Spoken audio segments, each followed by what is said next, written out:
Today we made a huge improvement to our FJ Cruiser's headlights, and we're going to show you exactly how we did it. We're going to be replacing our stock headlights with these from Freedom Retrofits. But first, we need to get the old ones out. To do that, we'll start with the Grille surround.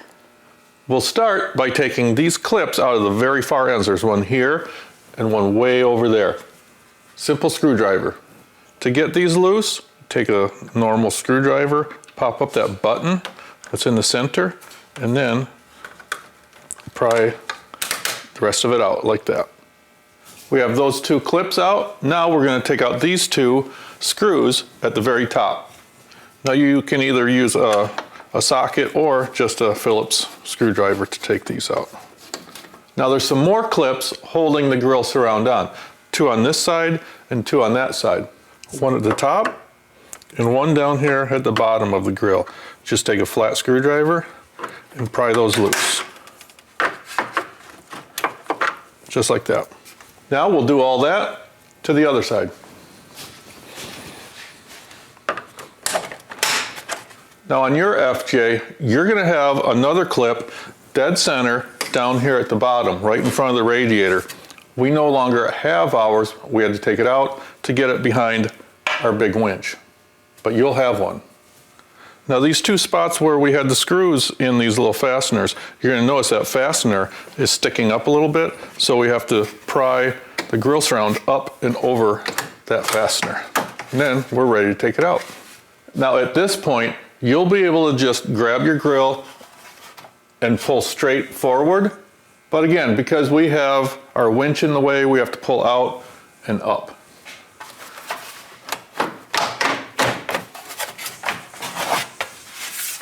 And there. The FJ's old-fashioned lights in these outdated reflector housings were considered good years ago, but technology has come a long way since then.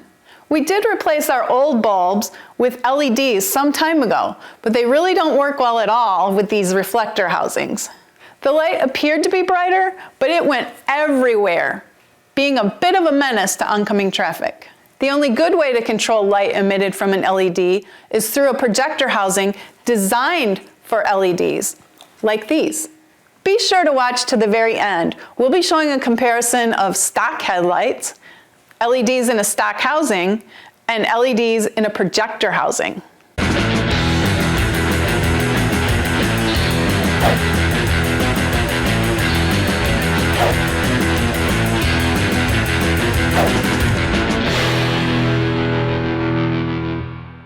Next, we have to take off this little body panel on either side, and it's only held on by some clips. So you just grab onto it and pull it forward. It may be a little bit stubborn, but there we go. Now before we go any further, we will unplug the headlights from the back. Now there's three screws that we have to take out around the headlight here. There's one coming down from the top right here. There's one right down here, and there's another one that should be right here. You'll have one right here, but since we have a steel bumper, we do not use this anymore, but you'll have one. Up here where you took the screw out at the top, you want to make sure that the plastic housing is up over that piece of plastic that the screw goes into, like that. And then where the screws were at the bottom, there's also a clip that those screws went into. So just pry that loose. Now we can pull the whole headlight assembly off. There's one more clip though that goes from the marker light into the body over in this far corner. So just pull straight out, and there it is. Now we can unplug the marker turn signal, pushing that tab. It comes right off. All right, out with the old and in with the new. We need to remove the old headlights from the turn signal housings. To do that, we'll remove these three nuts. The options you can get built into these lights are off the charts. We chose fairly simple ones that weren't too far from the look of stock, but you could choose different halos, different looking lights, and black instead of chrome inside. These can truly be custom made. We'll attach the side markers to the new lights using the same nuts. Go to their website, see what they have. If there's something special you want, I'm sure they can make it happen. Now for this part of the harness. This is going to power our new halos. For ours, because of the options we chose, they provided us with the Pro plug-and-play harness. So yours may look a little different, but it'll plug in just the same. This end plugs into our side marker light. This other end plugs into our factory plug, which normally plugs into our turn signal. We'll secure all this to keep it from flopping around. One more thing we want to show you while the housings are still out are the adjusters that aim the lights. This one moves them from side to side. We won't likely need to do anything with it. This one moves them up and down. We'll definitely need to adjust this when we're done. To do that, we'll use a Phillips screwdriver down through this hole to turn this wheel. Same goes for the side-to-side adjuster. It's recommended that we disconnect our daytime running lights to extend the life of our new headlights. And that module is located right here. You just simply unplug it, like that.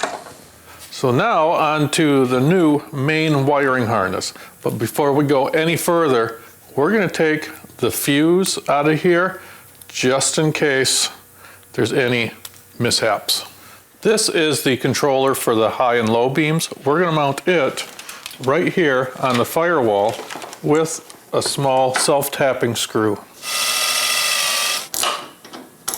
On both sides there's a small ground wire coming off of this plug, and we need to find a place on the body to ground it, and there's a factory one right back here, so that's where we're going to put ours.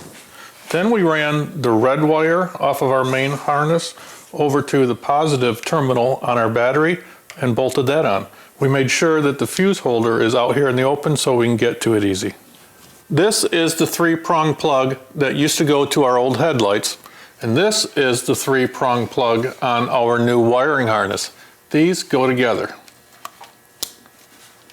just like that.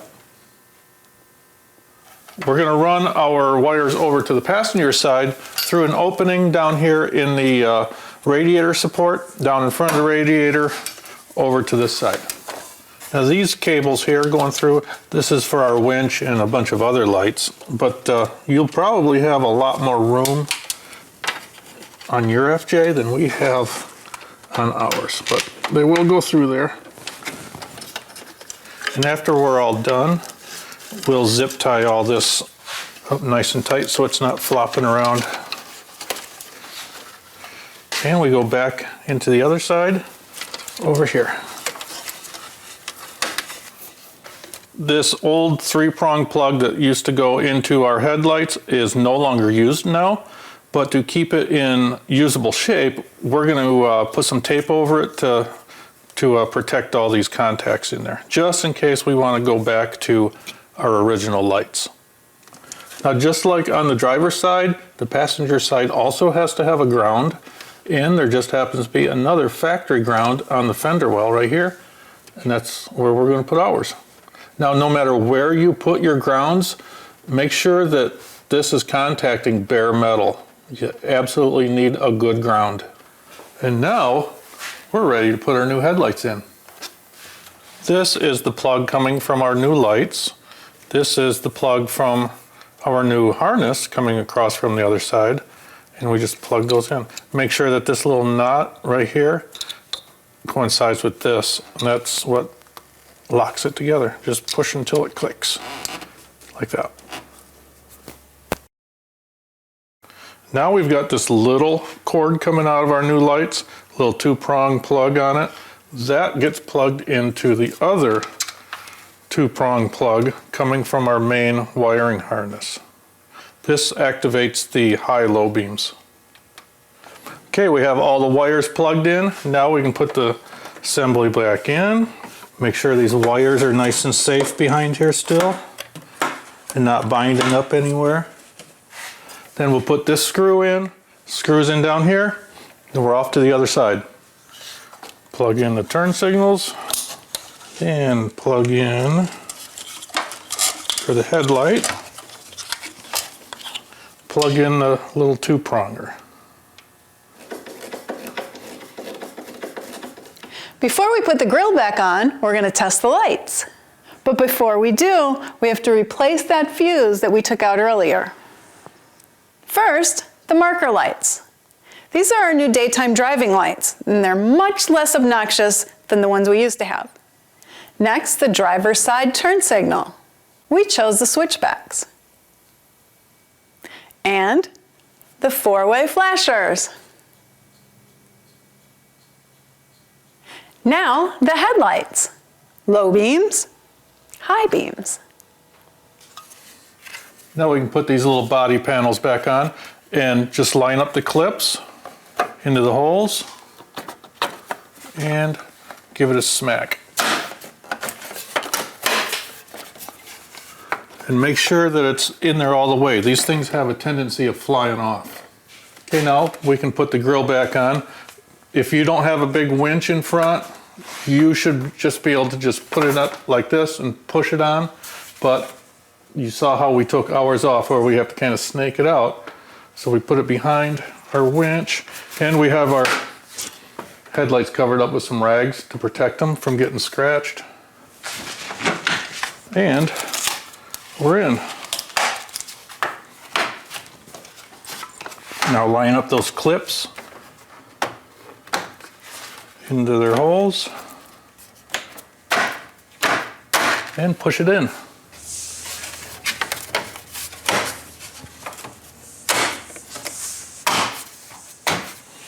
Then the two screws right here, two fasteners at the far ends, and we're done.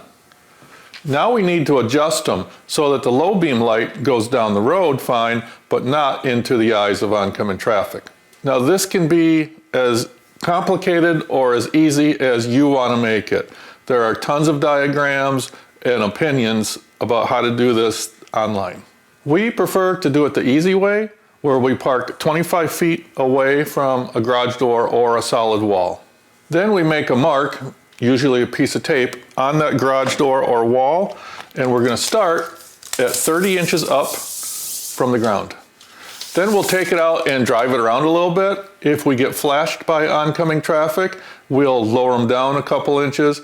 If the light doesn't seem to go out far enough into the roadway, we'll raise it an inch or two. To adjust them, just take your Phillips screwdriver, put it down this hole, down to that wheel that Mary showed you earlier, and turn it counterclockwise to lower. Now, if by chance they don't aim straight, side to side, just put your screwdriver on this wheel and adjust them that way. Now for the comparison. We're going to start with the low beams outside. These are the stock halogens, a typical yellowish color, not too much light above the cutoff line. Now LED bulbs in the stock housings, aimed exactly like the previous. They're definitely brighter than stock, but the light isn't controlled much at all. Oncoming traffic is not happy with us. And yes, the LED bulbs are orientated properly in the stock housings. Now our new LEDs in the projectors. They have a really nice crisp cutoff line and lighten the roadway better than the stock lights. Now the lights shining on the garage door. Here we are 25 feet away from the door. The stock halogens do okay, keeping most of the light down low. The light from the LEDs in stock housings, not so much. Here you can see just how crisp that cutoff line is with the LEDs in projector housings. Now for the high beams. Stock, LEDs in the stock housings, and our new projectors. Damn, that's bright. Before you go, be sure to hit that subscribe button and follow us on Facebook and Instagram. That's bright. That's too bright. We need to do a different ending. That's not going to work. We chose fairly simple ones that weren't too far from the look different looking lights, and chrome and black instead of chrome inside. Go to their website, see what they have. If there's something, God, I was so close. This other end plugs into our factory plug. Yep. Plugs into our factory plug. Yes. First, the marker lights. We chose a simple, damn it. First, the marker lights. We chose a simple amber halo. But it's not amber, it's white right now. Before you go, be sure to follow us. No, damn it. Be sure to, before you go, be sure to hit that subscribe button.